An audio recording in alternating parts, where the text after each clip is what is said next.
You're listening to Nest Talk, the best and most elite Baltimore Ravens podcast on the internet. Now, here's your host, Christopher Linfont. Ladies and gentlemen of the Ravens flock, I'm Chris Linfont of BaltimoreFeather.com, here with episode 28 of Nest Talk, recorded on March 6th, 2019.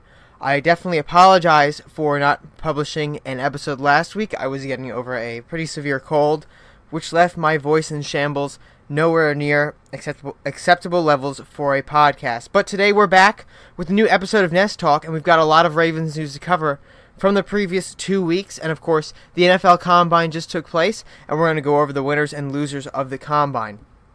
But first, of course, we're going to start out with this Ravens news here, and we've got a lot of it. So I first want to talk about the first piece chronologically here, and that is the Ravens are going to release Michael Crabtree. Michael Crabtree joined the Ravens last year on a 3-year, $22 million deal, I believe it was, and he was going to cost, $21 million deal from last year. He was going to cost the Baltimore Ravens $9.3 million in 2019, and the Ravens felt that they could just have to get rid of him to save that $4.6 million. Because frankly, Crabtree, what he brought to the table wasn't, a huge deal anymore. He didn't really have a feature position in the Lamar Jackson offense, and Crabtree's drops were a huge problem in Baltimore. So the Ravens decided to part ways with Crabtree, free up that $4.6 million cap space, and of course they'll take another $4.6 million in dead money, but it's all the same to the Ravens. They free up that space that they can use to sign other players, other wide receivers, draft picks, etc., etc. What I think about this move, I think that Michael Crabtree definitely had a problem in Baltimore. He was not very good. Not what the Ravens expected when they signed him. Of course, the Ravens have had problems signing these free agent wide receivers in their 30s. And, of course, they're not always going to live up to what you want them to live up to. And Michael Crabtree is no exception here. Lots of drops. I think he led the league in drops, actually, with 9. And, of course, you can all remember that Cleveland Browns game where the Ravens should have won. Crabtree drops the ball in the end zone. That would have been the game-winning touchdown. Of course, he did drop the ball, and the Ravens were not able to win that game. So the Ravens are moving on from Michael Crabtree.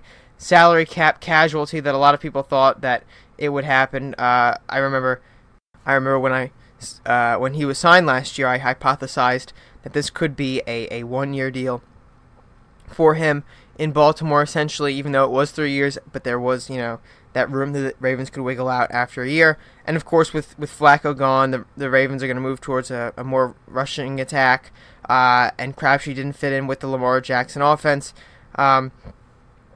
This is, a move that was long coming, and the Ravens are going to try to find a new number 1 wide receiver, whether it be in the draft or free agency, and we'll talk a little bit about that coming up when we get to our Combine results. But yeah, the Ravens, again, saved that $4.6 million. They will use that in free agency, potentially to re-sign CJ Mosley, because they did not franchise tag CJ Mosley.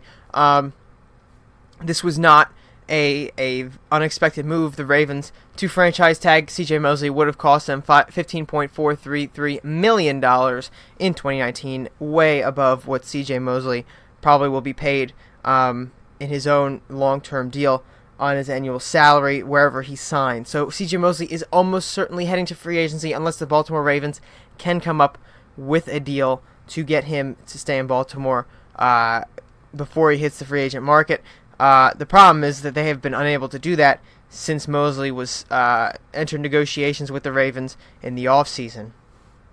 So I really don't see them getting to a deal before free agency. I think Mosley will test the waters, and the Ravens will be very aggressive in trying to get him back, like they did to Brandon Williams a couple years ago, and he signed that mega $52 million deal over 5 years. Mosley could be heading to a similar situation here, but he will almost certainly hit the free agent market, and because the Ravens are not going to be franchise tagging him, it would have been, not completely illogical to franchise tag CJ Mosley, but that $15.433 million cap hit in 2019 is pretty darn big, and the Ravens really wouldn't be able to stomach that. They are somewhere around $30 million in cap space, and that would cut it basically in half. So the Ravens will try to re-sign CJ Mosley, I'm sure, in free agency, but the problem is he's going to hit that open market, and it's going to be difficult to get him back. A lot of suitors are going to be out there looking to overpay Mosley. Mosley's a fantastic player, but he will be offered some tremendously ginormous deals by teams with nothing but cash to blow, and it's going to be very difficult for the Ravens to get him back. The Ravens also are letting Eric Weddle go into the free agency market. Eric Weddle was under contract for 2019. The Ravens cut him yesterday. NFL insider Ian Rappaport broke this news that the Ravens safety would be heading to the free agency market. He signed with Baltimore in 2016, was one of the most influential players in recent memory. Led that defense, helped rebuild the secondary. Remember, the secondary in 2015 was really in shambles. It was terrible. And 2016, he comes in and helps rebuild the secondary, and now it's one of the best in the league, and he was a huge part of that. So the Ravens will free up $7.5 million in cap space by cutting Eric Weddle. The Ravens can re-sign Eric Weddle to a lower deal. They've done this with guys in the secondary like Ladarius Webb before, but whether or not they're going to pursue Eric Weddle again, I don't know. I know there were some sort of talks going on between Eric Weddle, his representation, and the Baltimore Ravens on trying to get the Ravens are trying to get Eric Weddle to a lower contract, take a lower cap hit, but it just was not working out in negotiations before the cut. So Eric Weddle is out in Baltimore, at least for the time being, although I do believe that the Ravens will try to get him back on a lower deal. That seems like a logical Ravens move. And frankly, if they don't, then the Ravens are allowing their number one defense to be completely gutted, with CJ Mosley hitting the market, Eric Weddle now hitting the market, and Terrell Suggs is going to hit the market. We haven't even seen if Jimmy Smith will hit the market yet. Jimmy Smith, the Ravens can save $9.5 million by cutting Jimmy Smith this offseason. So it's a big decision for them to make there. Jimmy Smith obviously has injury concerns, suspension concerns, and he's an up-and-down player, even though he has some very, very, very, very good moments. But the Ravens are in good hands going forward with Marlon Humphrey, and they still have Brandon Carr on the roster. And DeCosta said in his combine interview that he expected Brandon Carr to return to the Baltimore Ravens in 2019. So all this Ravens news, the Ravens have to find guys who are going to come in here and be able to produce for them. And, of course, they're going to have to find them in the draft, in the NFL Combine, too.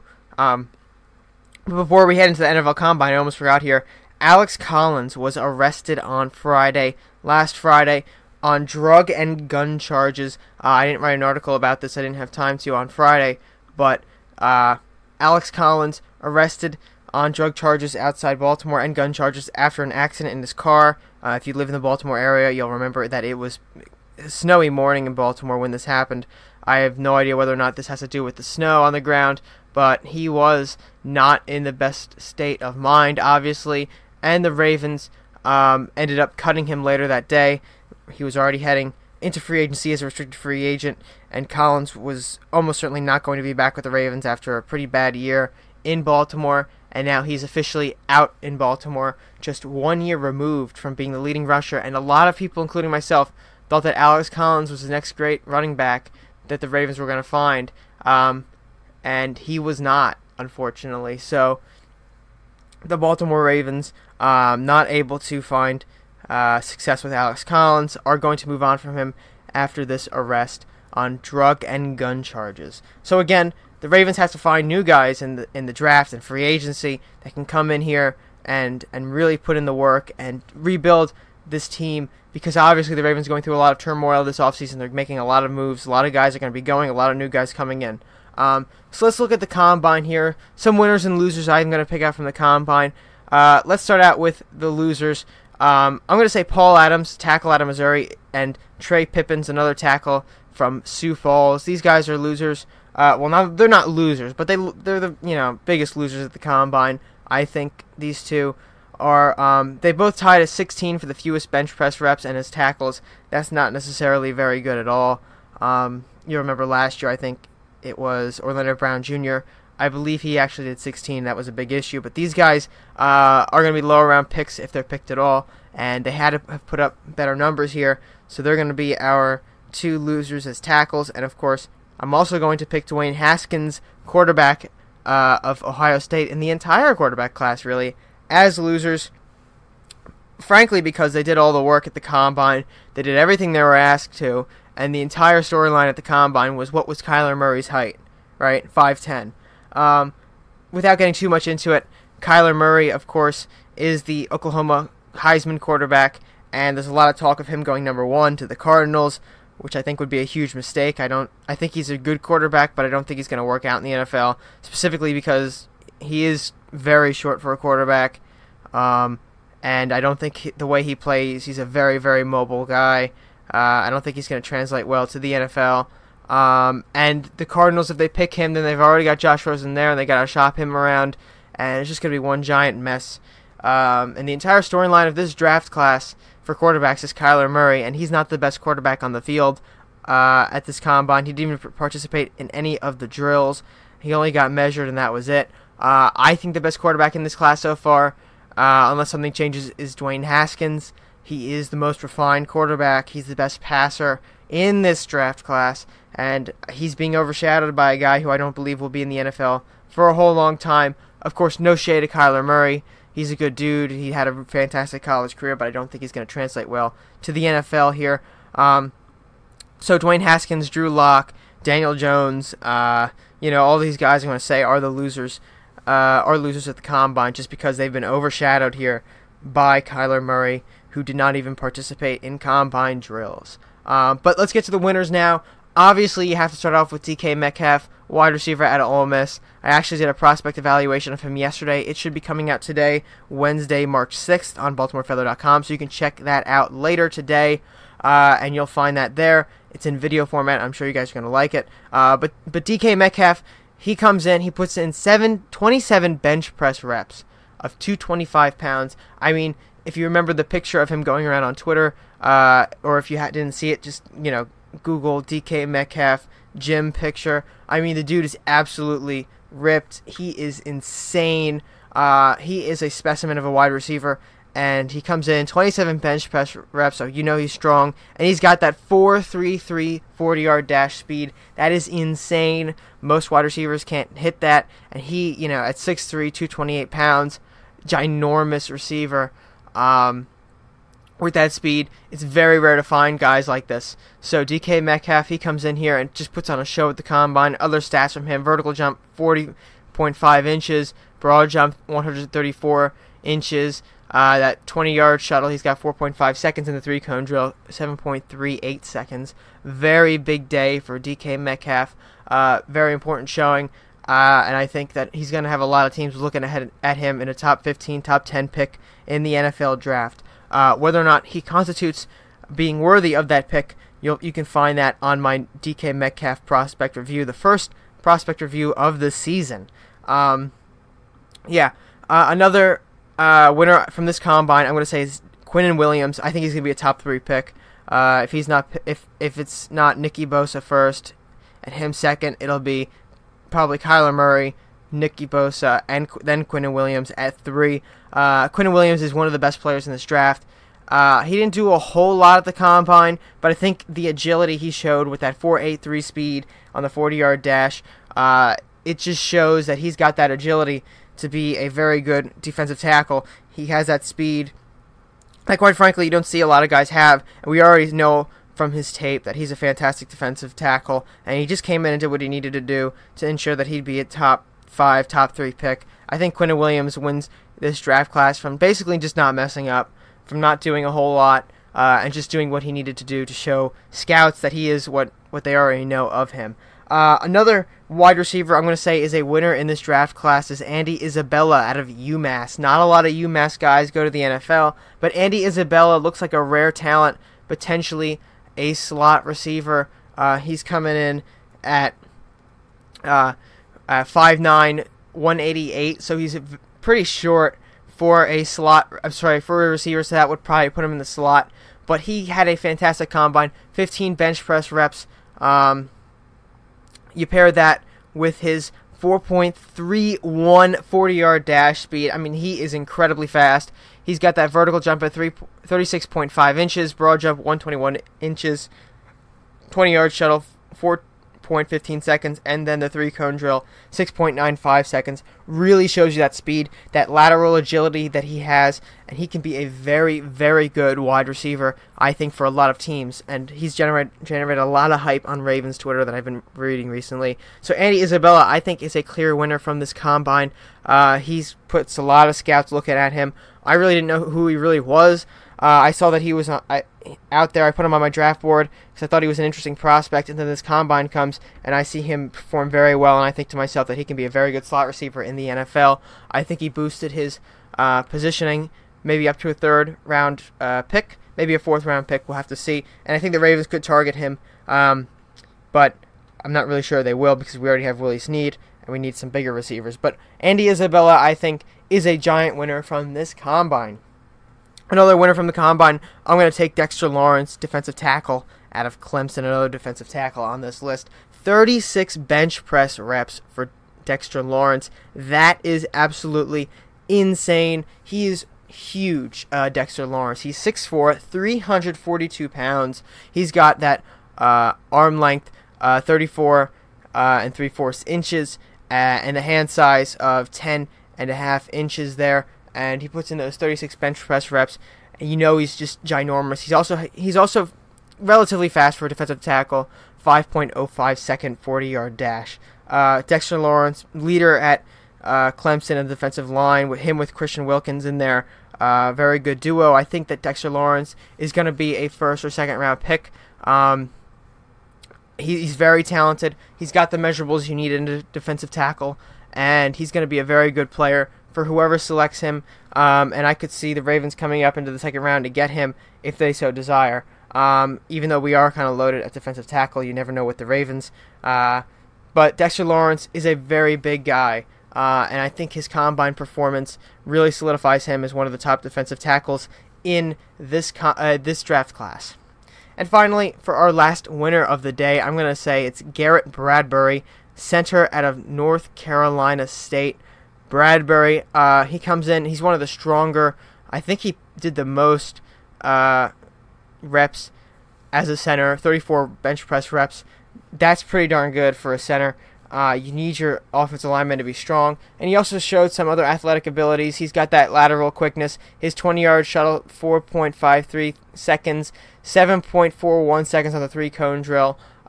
He can also jump 31 inches in the air. Broad jump, 104 inches. Not very good on the broad jump, but you don't really need it for a offensive lineman. You just need to see that he's got some agility. And that 40-yard dash at 4.92 seconds shows you he does have some speed to him. You don't really need that either, but what the biggest, most important thing on here is that 34 bench press number. He comes in at 6'3", 306 pounds as well, so he's right around what you need. He's got huge hands, 10.5-inch hands. Arm length, not super good. He's at 31 and 3/4 inches, but I think his hands and his strength make up for that.